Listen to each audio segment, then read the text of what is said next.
Welcome back, y'all, to this segment of Cutting It Up. And here we have Frank Johnson III.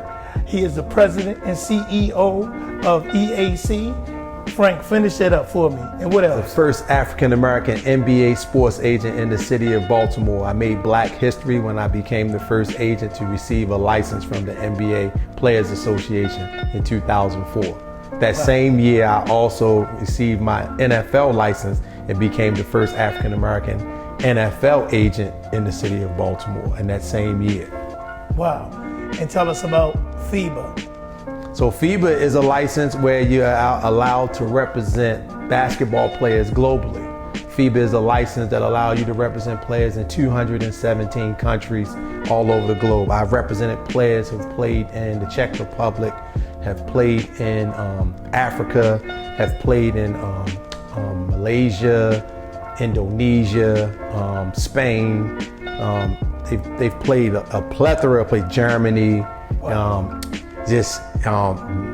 Middle East, places like Israel. There you go. Okay. They played in Israel. And these players have played all over the place, man. And those guys, man, have had an opportunity to do some things, man, and see parts of the world that most people can only dream about or look at it in the textbook. Okay, here we have it, y'all. The man, the legend, Frank Johnson III. So please stay in tune with me and don't you go nowhere on this segment of Cutting It Up.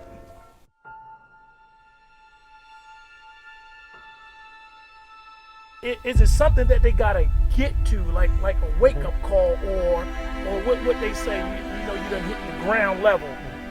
Gotta hit your Hit bottom. your rock bottom. Gotta hit your bottom.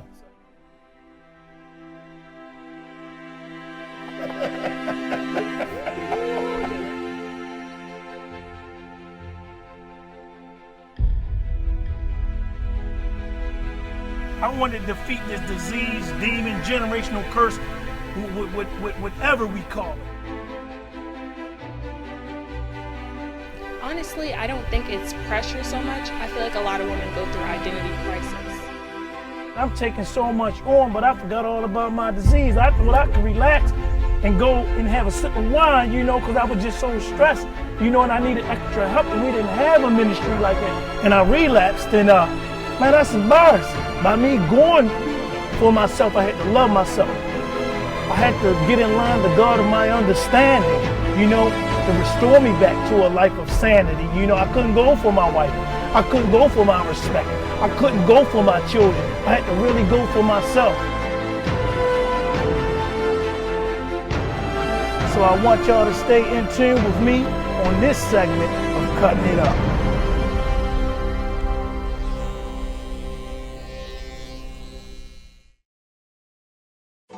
Welcome back, y'all, to Cutting It Up. And here we have Frank Johnson III as he introduced himself. So Frank, why don't you tell the viewers a little bit about yourself and your upbringing in Baltimore?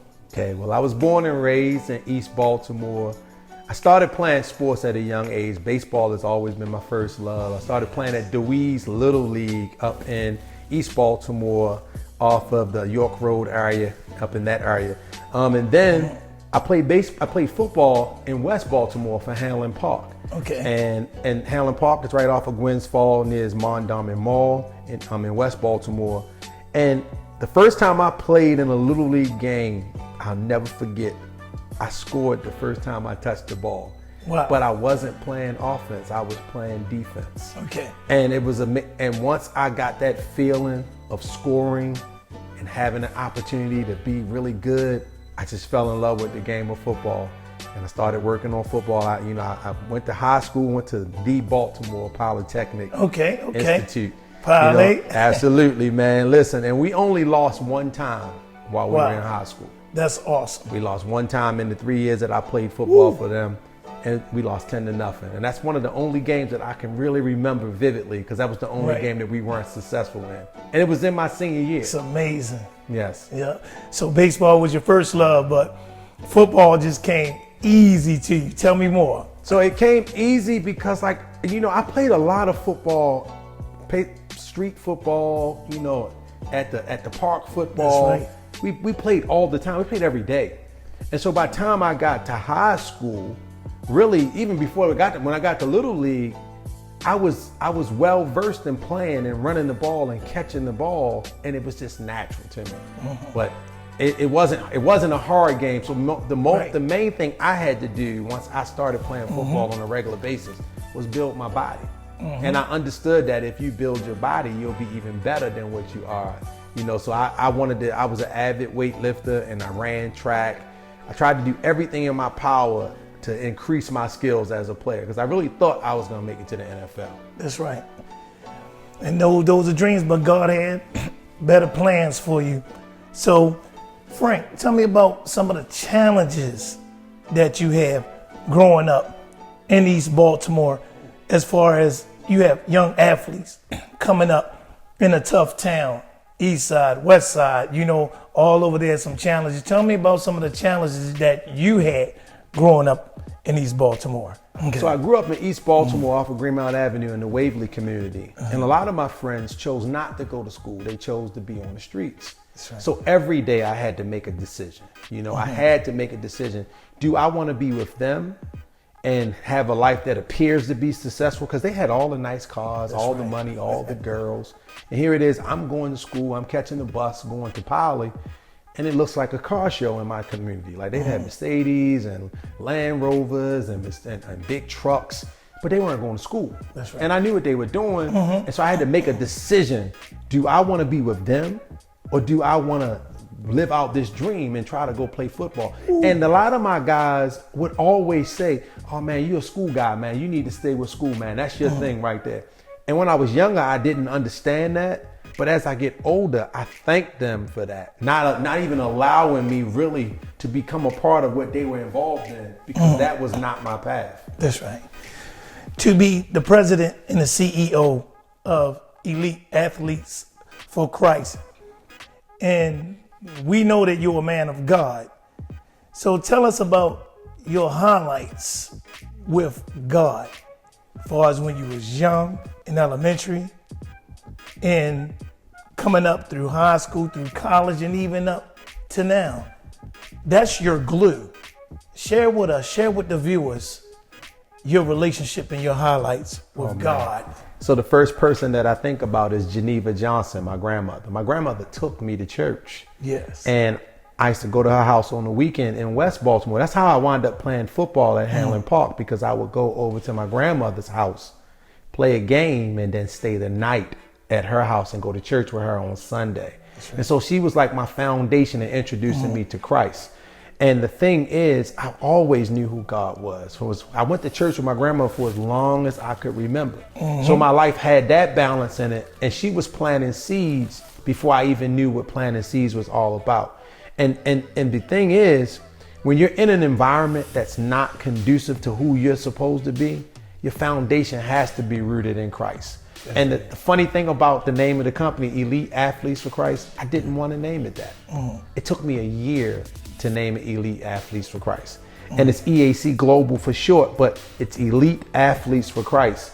And one day, clearly in my prayer time, my quiet time, and God clearly told me, it's not your company, it's my company. That's right. And I'm like, well, that settles it. I have to name it that. Because I tried to name it. I had friends tell me, oh man, if you name your company that, you'll never be successful. They won't accept you. You can't put Christ on your name. And I'm like, well, why not? Like people believe in Christ. Why would this be an issue if the name of my company is that, when I know so many athletes who believe and they play at an elite level? And it just made sense to me to name it that. That's right, Frank.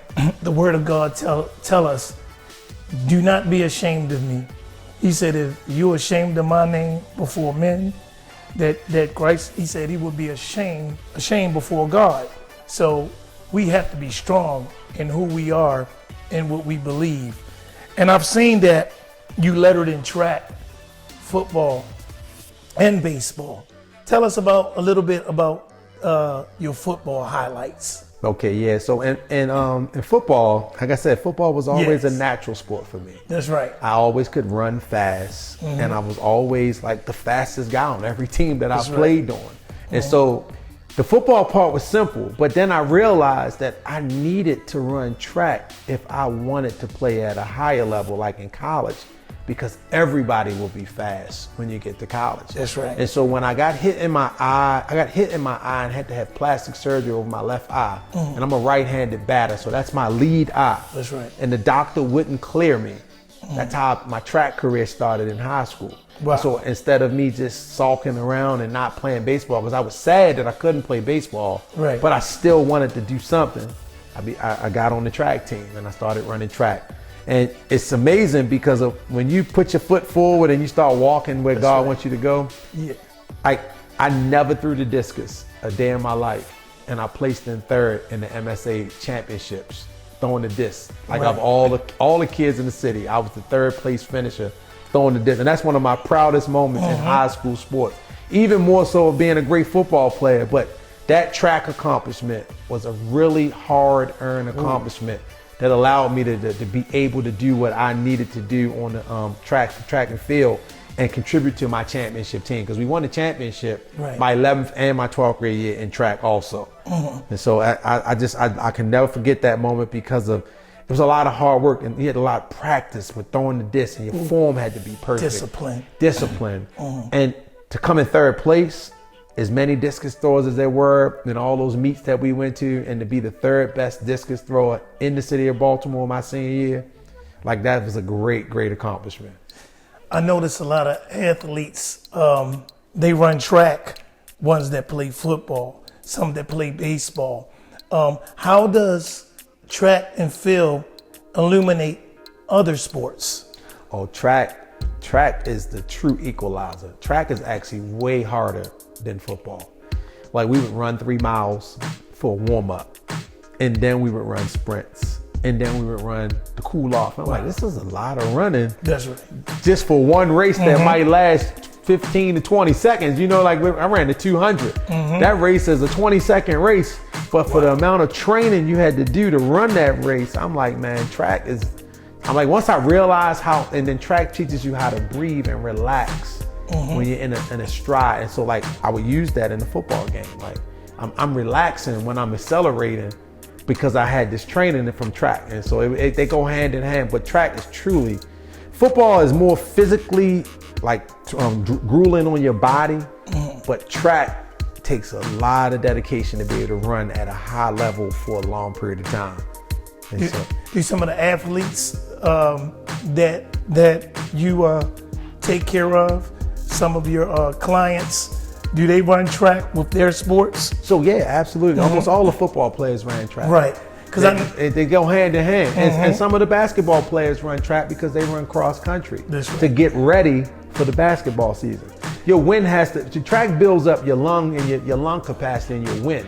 And so a lot of basketball players, they run cross country because that's a 3-mile race. Wow. And so if you get used to running for a long distance, you usually don't get tired running up and down a 94-foot court. So the track helps a lot with that. I was watching, I used to enjoy watching Rip Hamilton of the Detroit Pistons.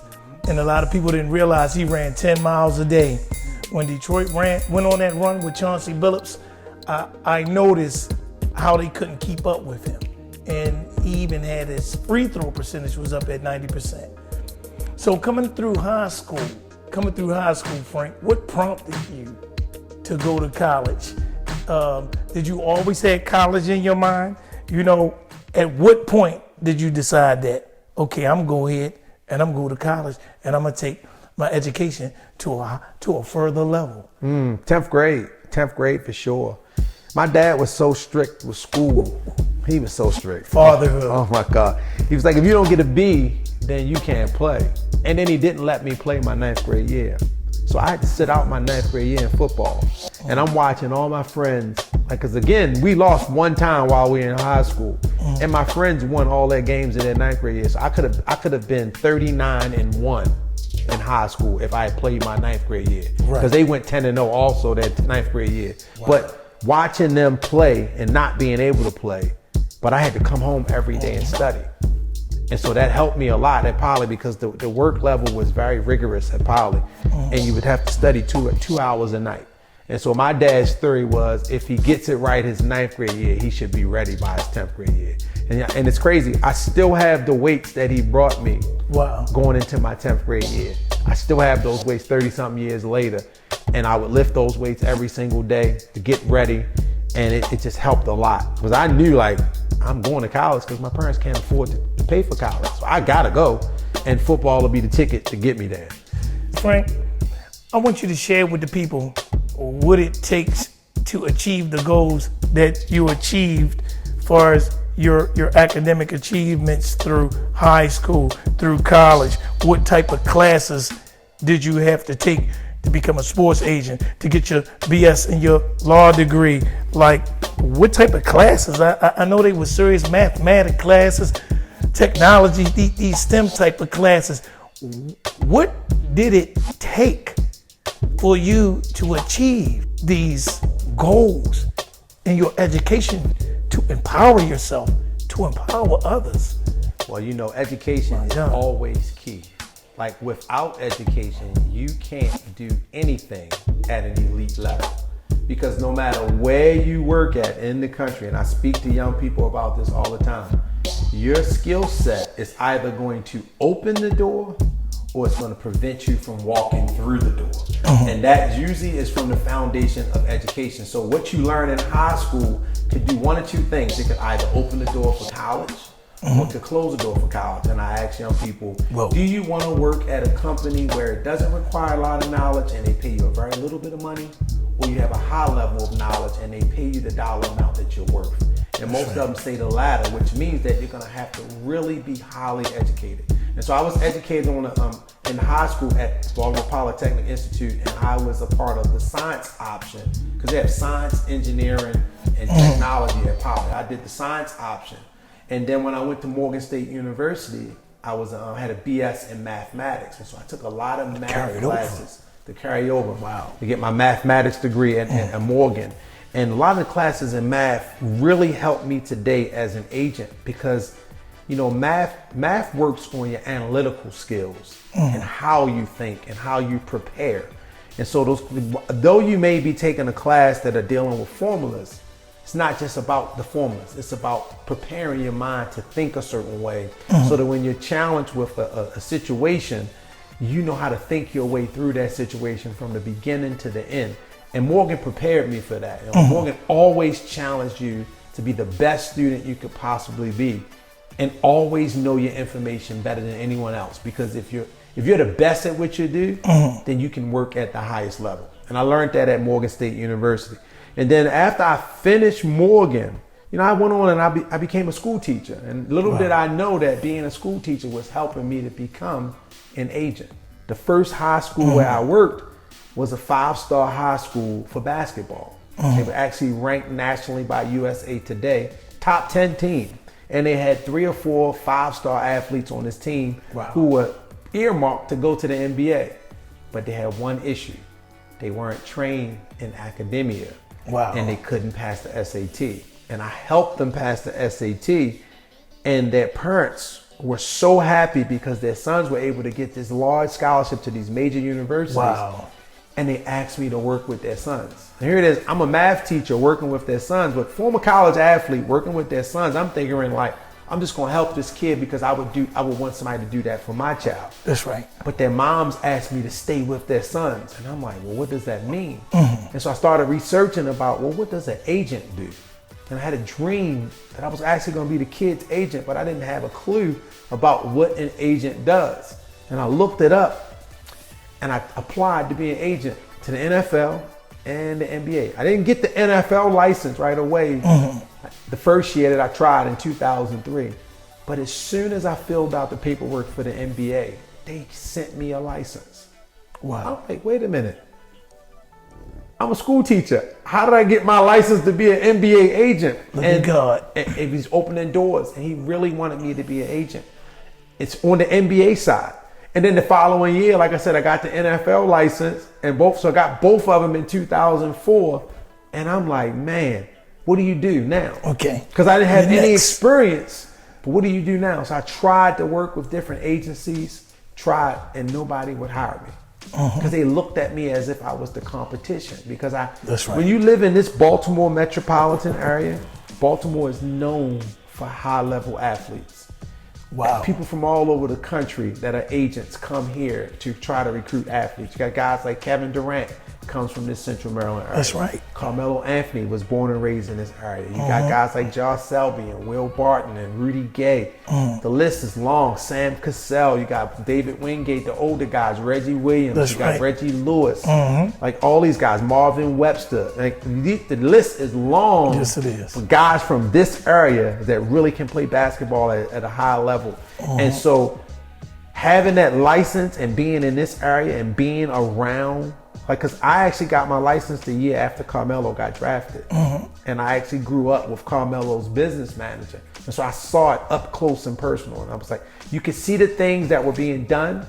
And I knew I did not see anybody at the highest level working with the players once they became pros. I seen everybody connecting to the players, but nobody that could actually procure the deal once they became an NBA player. I was like, I gotta do that. That's right. Because if no one is doing that, then we have to trust people that we don't know to help take care of these guys. And you gotta understand, they're playing at an NBA level.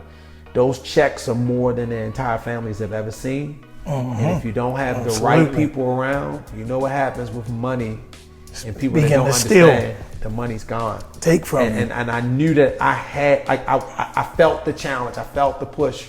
Like looking back, I know that push was from God, like, cause He wanted me to be prepared to work with these guys. And the thing is, in order to work at the NFL level, you need a master's level degree, and that's how the University of Baltimore law degree came about. Because I didn't want to not have the credentials to work with the athletes, because you can get shut out. If you can't get the license, then you can't do the deals. And so I knew like I was going to do something to make sure that I can have the opportunity to work. And the doors just open. And God bless his soul. Like my mentor is Elijah Cummings. I'm trying to stop a tear from sliding out the corner of my eye, man. We men. Oh yeah. We tears. That's my man right there. Wow. You know, may he rest in peace now. Yes. Well, you know, when you come out of undergraduate, you have to qualify to go to a law school or pre-law school. I didn't qualify, but because of good mentorship, and he was on the board at the University of Baltimore. Favor. He told me, he said, Frank, I'll make this call if you make the promise to graduate. You do well and I'll make the call and we'll get you into school. Wow. And I graduated with honors. Like my last semester at UB had a 4.0.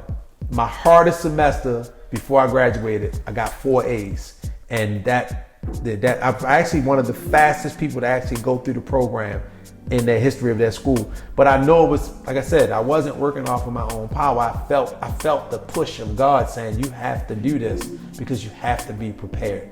And that's the thing that I want young people to know. Like, whatever it is you're working on, you have to be prepared. Don't go into the situations not being prepared, because then you won't be able to operate at your highest level because you didn't do your part. Because faith without action, you know the rest is dead. That's right, it's dead. You have to have some action behind your faith. And part of having that action is always being prepared for what you may be presented with. And for young people, that usually starts with school. And so if you want to do something great, you really need to be a good student, because that signals to the companies that you're trustworthy and you know how to complete a task. And so if you don't do that, you can't expect this company to want to invest all the money into your career and you haven't put the work in that deserve that. Frank, what would you tell the young people while they're in college, taking their courses, trying to get their credits and their credentials, when something may just hit and they just get tired and they at midway and they trying to accomplish their goals because life shows up? And I know life showed up while you was accomplishing your goals. You had to go back and get your other degrees. And I know you mentioned the father, but share with them. So I would tell young people, you are gonna get tired. You're gonna get absolutely tired. No way to tired to the point where you want to quit, but don't quit. because the same distance it takes to go back to where you started from is usually the same distance it takes to complete it. And it's and you don't want to backtrack when you've put all that work in, because there is a lot of glory on the other side of completing it. And usually the challenges strengthen you so that you can handle the glory that you've been praying for and working for. And while you're going through, you don't see that. Like, you really do not see that struggle. Like, I tell the young people, like I said, I grew up in East Baltimore off of Greenmount Avenue. Like, my senior year in college, I got stabbed in my back and in my arm. And I had a car accident where it wrecked 8 cars. All 8 cars were totaled and I walked away. This happened in 1994. And I could have quit. I literally could have quit. Like, I was on academic probation with Morgan, and it felt like it was just gonna, it was gonna go away. Everything was just gonna be done. But it's like, I just couldn't stop. I had gone too far, I had got too many credits, and I had to get back on track. And so I'll say to young people, when you get to that point and you start feeling like it's too much pressure, you can always rest, but don't quit. Because sometimes you gotta rest to get back on track. But when you get back on track, the only person you're cheating is yourself as you quit, and you wouldn't give up on yourself. So keep going, because there's a lot of goodness that comes after you go back. Y'all hear that, young people? Testing trials and life and mishaps is a must. It's how you challenge it and how you're going to face it and how you're going to get up. And I was talking to, Frank, your alumni brother, Andre, you know, my producer, bless his heart, man, love that brother. He said he saw you on campus one day and he said, Frank, are you all right? And you were just like looking in a daze. And Andre said that all you said was calculus. And you walked away. And I saw the whole vision when Andre was sharing that with me, how sometimes you just have to take a breath, take your break. You know, tell us about some of those moments, you know, briefly about a moment where as though you felt that on campus and you just locked in with God. Oh man, well, you know, when I went back to school after I got the academic probation straight and Morgan let me back in. I say Morgan let me back in because Morgan gets you ready for the world. They get you ready. When you leave Morgan with their diploma, whatever field of study that you're in, you're prepared to work on a global level.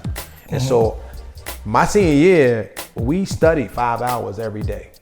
Like, and I had just started my family with my wife and my oldest daughter. My oldest daughter used to go to class with me and sit in the back of the class while I was taking classes. And then I would drop her off and come back to the engineering building and we would study for 5 hours every day, every single day. But that's the level that it took.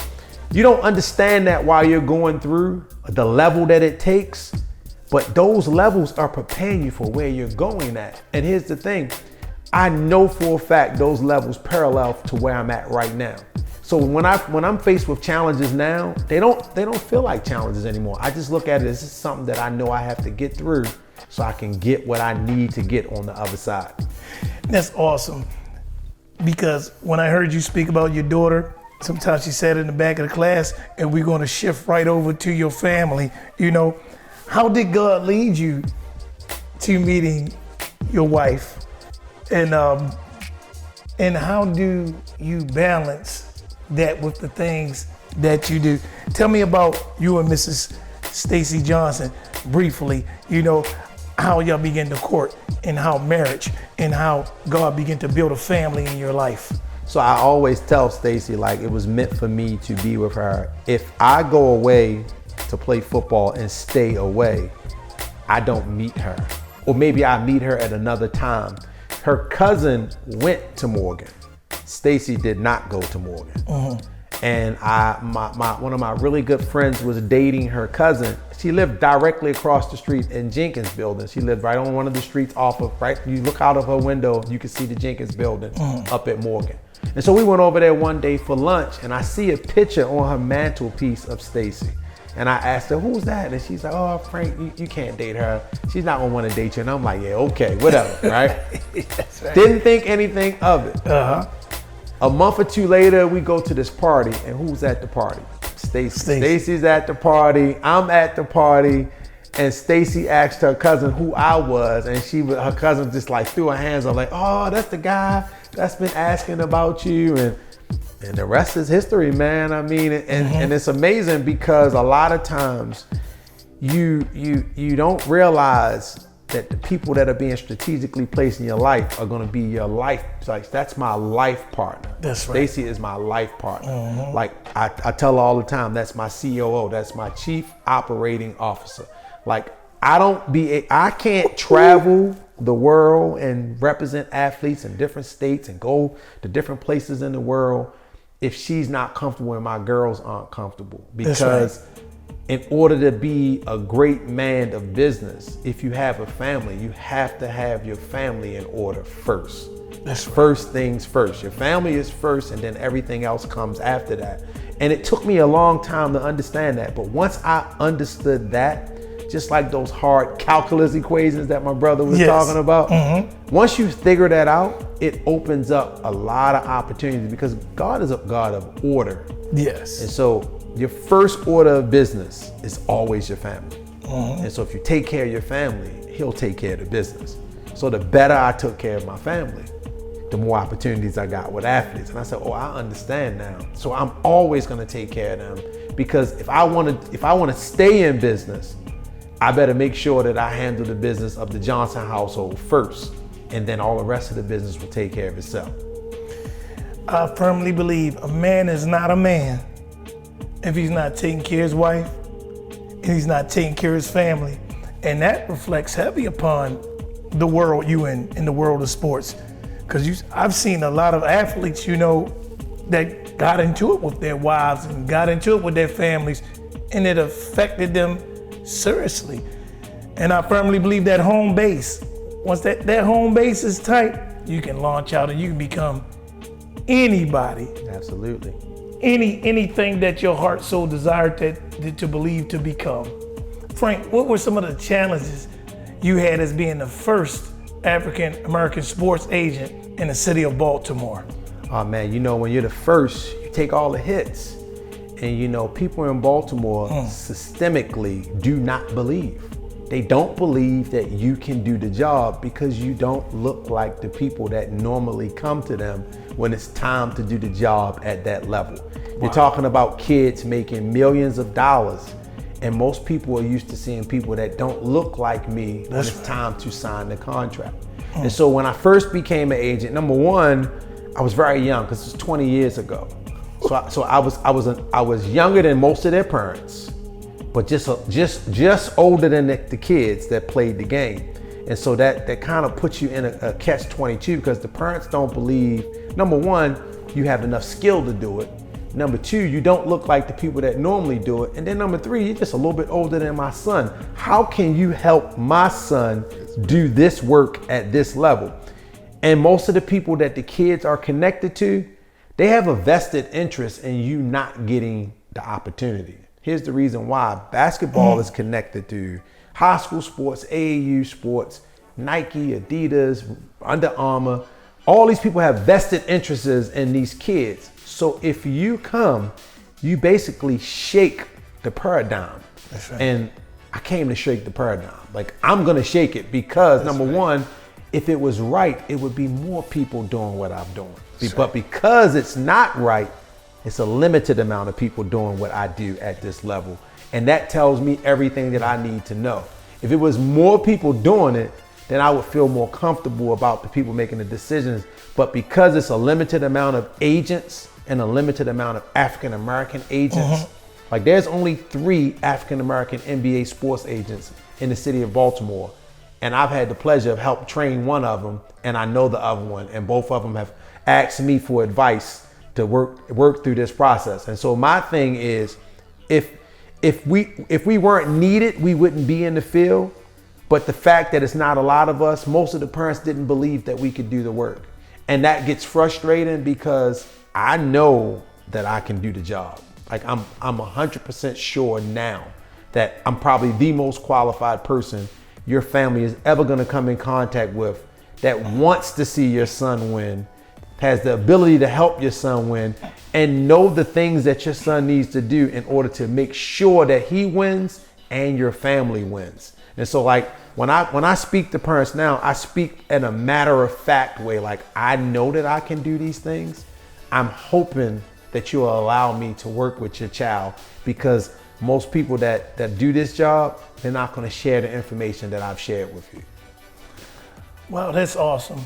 How God recognized you, how you recognize the paradigm. And a lot of people don't understand that word that you said, paradigm shift in a Kairos moment. There's always a paradigm shift in a Kairos moment for everything, especially when you're entering into something with folks don't look like you. But it's just amazing how that you took heart and you walked into something that's changing times.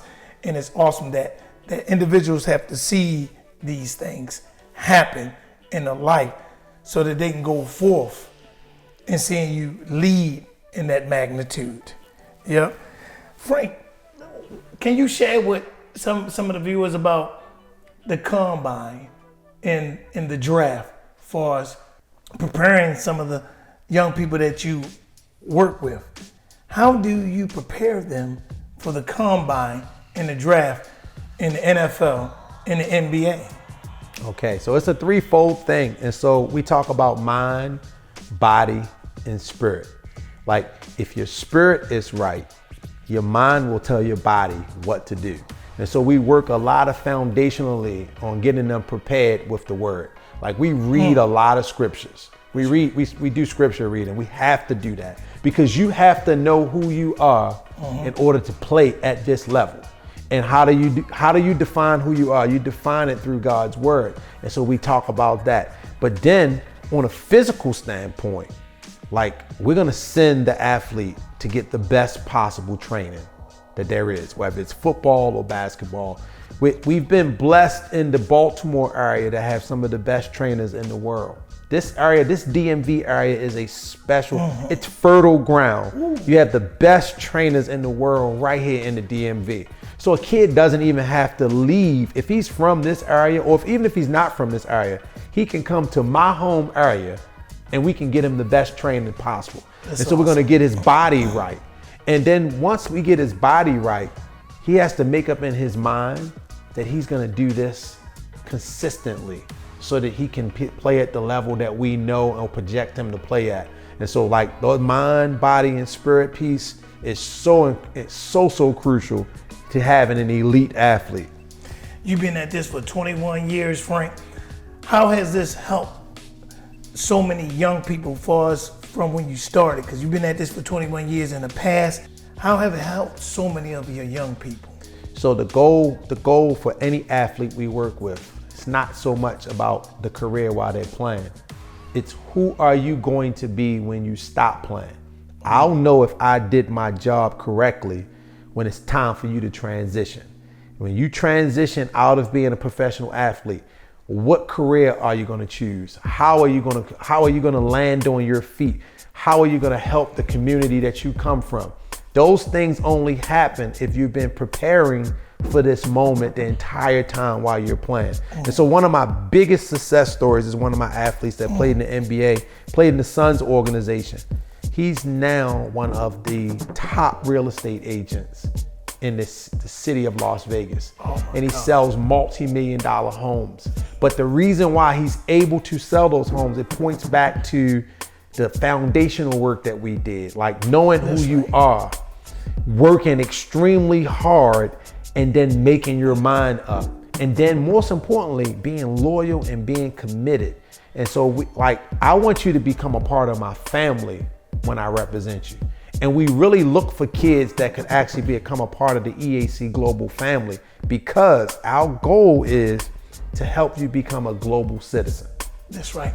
Even I read up on you that how EAC takes care of even post-career, that y'all be preparing them for broadcasting, teaching them how to speak, how to have their money invested so they don't spend all their money up. Touch briefly on that post career in your program. I got it. So post-career is very, very important. And so over the years of being an agent, we've aligned ourselves with some of the best companies in the world to help athletes put their money in the correct place. Now, the idea is you are going to be an avid listener and you're going to take the lead because it's your money. And I tell athletes that it's your money. Who better to help you manage your money than you? And so going in day one, from the first time you cut a check, you have to have a plan for that money. Because if you don't have a plan for it, the money is going to leave you very quickly. And so once they get that in mind, and then they get this plan and this process, and then the one thing that's beautiful about your bank account, as it grows, it becomes a habit. The more it grows, the more you're going to want to save. And that's a win-win for an athlete, because now the athlete's looking at their accounts every day. Yes. Oh man, the money did this, the money grew, the money did that. What can I do to do this? Now you got them interested. And usually the thing with an athlete, if whatever they put their mind to, they're gonna go 100 miles per hour at it. So my goal when I meet an athlete is to put his money into investing in his future. Who are you gonna be when you stop becoming an athlete? Because that's who you have to prepare for while you are an athlete. That's right. And if you do that, then you can be that great real estate agent.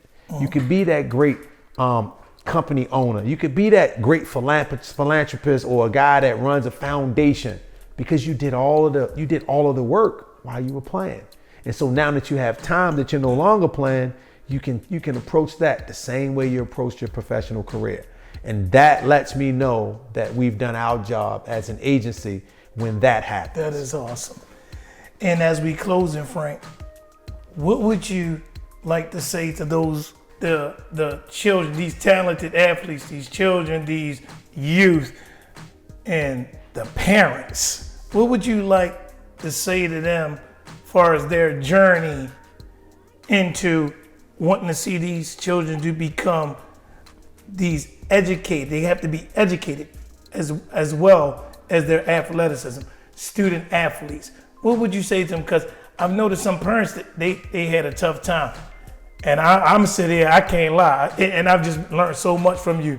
And as a parent, it's tough when you see your children go through the motions of AAU and certain schools. You know, they work with only certain rec centers, and it's a lot of politics in it. What would you say to these children and the youth and the parents? And I'll close, and Frank. So one thing that I would like to tell all the parents and children, first and foremost, dreams do come true, but they come true when you work hard. And working hard means that you have to prepare. It goes back to preparation. As a parent, I want my son to be an avid reader. The more you read, the more you can see the world through the books. The books open up your mind so you can see things differently, because at one day you're not going to be an athlete, but what you've done to your mind and trained your mind to do, that'll stick with you for a lifetime. The education is so important. The same energy that you put into taking your son to practice should be the same energy you should be taking him to go to the library, or making sure that he's reading, making sure that he's getting his rest and eating properly. For a parent that has an athlete, that's an elite athlete, be knowledgeable. Seek the knowledge. Don't just take information at face value. Check, do the fact checks, find out who people are, because your child is your biggest investment. So you need to make sure that you do the investment also to make sure that you're putting the right people around your son. Because what happens is when your son's an elite athlete, everyone will want to be around, but everyone won't be the right person. So as a parent, you have a dual responsibility. You have to train your child to be ready to be a citizen of this world, but then you also have to protect your child to make sure that they're only dealing with people who have their best interests at heart. I kept the first original licenses that they gave to me from the NFL and the NBA on the wall, you know, and this is the FIBA letter of clearance from the International Basketball Association. Yes, you know, licensed in Alabama, Wisconsin, Tennessee, North Carolina, of course Maryland. You have to be licensed, and California. And so all of them couldn't fit up on the wall, but I wanted to make sure that I put them up on it. The law diploma, man, from University of Baltimore, my poly diploma, and of course, the Morgan State University. Man, I love Morgan, man. Fair Morgan, baby, that's it. Yes. Yeah, absolutely, Great man. wall of accomplishments. You know, I got to shout my brother Greg out. My brother Greg made the EAC logo. Okay, that's all in the family, man. So Greg awesome. Made that logo. He designed it. You got the light of Christ shining through the logo. That's why you see the light behind the C and everything. Indeed. But that's very important to know. Like he made that. And of course, EAC is actually trademarked with the United States of America through the Trademark Association. So no one else can use that logo but us. And so big accomplishment, because that's a very, very hard thing to do. But thank God we were able to get that logo trademarked, because I told my brother, when we get all the way to the top is when people are gonna see your greatness and how much artistry that you have in your hand in creating that logo. And so these two certificates on the wall are certificates of completion of my discipleship ministry training at my church, because if I'm gonna be a fisher of men, I need to be properly trained. And so at New Psalmist, we go to school for 3 years to become disciples of his word. And I was able to finish that program at New Psalmist right during the pandemic, because if you see the date, it says April the 8th, 2020. I was right in the heart of the pandemic. Was able to finish that program after, and it's like going to college. So it's just like another degree, but it's way more than just a degree, of course. Of course, I don't want to knock that down. You got to show that. Go Bears, baby. Go Bears. Yes. Go Bears. Absolutely. So some of the things you see on the shelf, I've actually made these while I was at Poly. You have a gavel, an anvil, a cup. I made those while I was at Poly, and I was able to keep those over the years, which is a great thing. Okay, look, so this picture is from the 102nd Poly City game in Memorial Stadium on 33rd Street in East Baltimore, not too far from my home off of Greenmount Avenue. We beat City 27-0. If you take a look at the scoreboard, the score was 19-0. Had already scored 2 touchdowns in this game already. Wow. And they caught me in this photo right here. You know, City ran their entire defense at the line of scrimmage trying to stop me from doing the things that I was doing to them in this game. And so right after this, pretty much after this play, coach pulled me out of the game, and then I didn't play anymore in this game. But this was in the 3rd quarter, and we was up. We was up a lot, man. Wow. What was the score? The end score was 27-0 Poly in this game. That's right. Right now, this was 19. I had already scored 2 touchdowns in this game. That's awesome. Yeah, man. Well, City, I'm sorry. So Remember the Titans is a football-themed movie, but Denzel Washington is one of my favorite people because of his character and his faith and his integrity. When you see him in a movie, it's very believable because he has mastered his craft. You see, right, number 42, that's a groundbreaking. You know what I'm saying? Right. Jackie Robinson, you know, baseball background. And then, of course, you got He Got Game, another Denzel Washington production. Yeah. However, that movie parallels so much of what young men go through when they're chasing their dream to become an NBA player. The last question. And so that movie has a lot of relationship to what I do as an agent. Chu Smith had a camp, right? Because, you know, people use kids, people abuse kids. And I just wanted you to understand, dude, I'm here for you. Right. And I love you. Yeah. And if we gotta go to blows, we'll fight, and then I'm gonna love you more. You said that. And so he invited me to the camp to come speak to the kids. And the Baltimore Times was there, and right in the daggone. I said, look at this, man. This is, yeah, boy. What year was this? This was in 2022. See? March 2022. Oh my God. Made the front page of the news. I walked into a store that had the Baltimore Times. I'm saying, that guy look familiar. Oh, that's me. Man, how does it feel when you look at the TV and you see yourself on the TV like that? How does that feel? Because I never get used to that. Like that is one of those things that when you look at yourself, you're like, wow, that's me on TV, man, doing all this? Yeah. Well, I tell you, Frank, I'm like an introvert. I'm very shy. And God put me around people like Andre and my music producers, and they pushed me, and my pastor. I didn't even want to be on social media. I was just like, no, I don't want to be on social media. I don't want to hear nothing about no negative or anything. I can do my work without being seen. And my pastor's like, no, you gotta go. My son and daughter said, Dad, we tired of people looking for you trying to get a haircut because I don't do no walk-ins. They said, you gotta put yourself out there. And Andre was like, man, look, you don't worry about what people think. He said, you have a gift. And God said, you have to take that lamp off of that lampshade. And you got to let your light shine because you're being selfish now. Wow. And he said, then you're going to come to find out that there's going to be more for you on social media, YouTube, that are those that are against you. And it's funny. It's like the people you be thinking that against you, them the people that be really for you. Nah, they be for you, man. Because real Right. recognize real. If Yeah. you're telling some real stuff and your interviews are real, like, and you do your homework, that is real. Because my thing is, as hard as I had to work, I don't want to sit down with somebody and just talk about some fluffy things. Right. No, ask me some questions that make me have to really think about how I'm going to respond to that question. Absolutely. That's how I know that this interview was definitely needed. But I appreciate it because the more you tell the story, the more people hear the story. Right. And so it's very important that the story is being told. And Yes. I appreciate you guys. I appreciate for cutting it up, coming Oh into my the God, Johnson we thank you household so today much and just for letting inviting us. me here, my humble self. And just seeing you on that picture with Chew basketball camp, you know, and it's just funny how God have us divinely connected together before we met each other. God does things in times and increments and seasons. He said, a lot of people say that I don't have no new friends. I don't want to meet nobody new. Be like, we have people that are really our friends and connections that we have not even met yet. But God's timing is always a perfect timing. Because like in Baltimore, there are a lot of kids that don't know who I am. And when I meet them, they're always surprised that I didn't know you did that. And I say, okay, that means the story needs to be told more. That's fine. Take that lampshade off and let that light shine. Absolutely.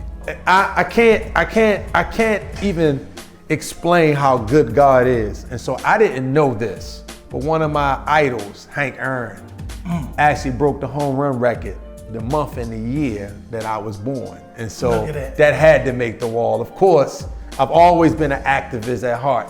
And so this is when the athletes went and talked about the issues that they were facing as athletes and African-American men. And of course, you got Jim Brown, Muhammad Ali, Bill Russell, Kareem Abdul-Jabbar, Bobby Mitchell, all those guys. And of course, the man, the myth, and the legend of Baltimore's football, of course, Ray Absolutely. Lewis. And so I only put people on the wall that I can identify with that have done great things and stand for more than just the sport that they play in or whatever area they are in their life.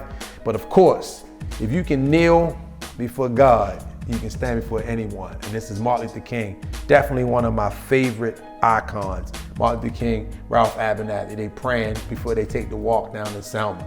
But that is a major, major photo, and I always wanted that photo on my Yes. wall. And so this wall right here is more so like of a gallery wall. And so it's the Royal Theater on Pennsylvania Avenue, all the iconic places in Baltimore. The aquarium is a place that's close and near and dear to my heart. This is a place that basically brought my daughter to her dream of being a marine biologist. Wow. You know, so that's why this is on the wall. Significant. Greenmount Very Avenue, significant. Greenmount Avenue. This is the Boulevard Theater. The Boulevard Theater on Greenmount Avenue. One of the first places we ever went to the movies. But this is where I grew up at in East Baltimore in the Boulevard Theater. Represent. You take a look at this photo right here. I did not know that I was My going God. to speak in front of my entire church at New Psalmist Baptist Church. Wow. But my pastor, Bishop Walter Scott Thomas, had been hearing about the work that I was doing at Elite Athletes for Christ.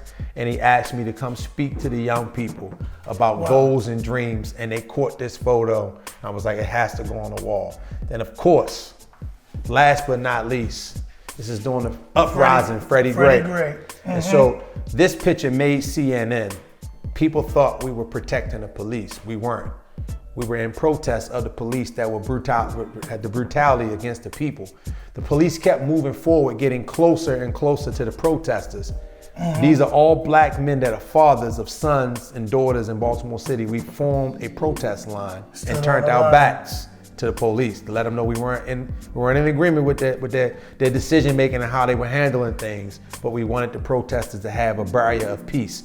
And this entire day, not one thing happened on North and Pennsylvania Avenue. Look at that. man of God. I love Baltimore, man, and I love everything about this city. And sometimes we Yes. get a bad rap about who they think we are.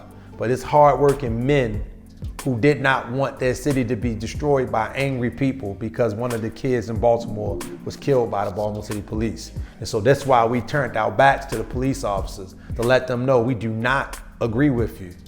But you're not gonna interrupt these people from protesting because they have a right to protest. That's right. their right. And so Yes. we did this line, and this line formed all the way across North Avenue at North in Pennsylvania. It was probably like about 100 men from one corner to the other with their back to the police. And it stopped the police officers because the police officers were gonna actually break up the protest and send the people home. Right. And that wouldn't have been right. And so we formed that line, and they stood behind us the entire time. And the protesters never approached the line, and the police officers never came forward. It was a beautiful thing to see. Baltimore is not with certain news channels and certain people project us to be. We are very highly men of worship, men who love God, and men who love our families, men who love our wives, and men who love our city and where we from. And we'll go anywhere, anytime to make a change. Well, people, y'all heard it here first, here on Cutting It Up from Frank Johnson III, and it reminds me of a story in the Bible, you know, and when they were speaking in John, I believe it was chapter 1, when they say, can any good thing come out of Nazareth? And they was talking about Christ. They're like, man, nothing good can come out of Nazareth. It's just like I look at your story. Can any good thing come out of East Baltimore? Yes. And y'all witnessing it right here. President, CEO of his own company, the first African American sports agents in Baltimore City. In the NFL, the NBA, and FIBA, the Federation of International Basketball Association, everyone. So I just want y'all to give it up, and I thank y'all for tuning in with me here on Cutting It Up, and I'll see you next time. Thank you so much, Mr. Frank. Thank you. Yes, sir. Appreciate it, Vernon.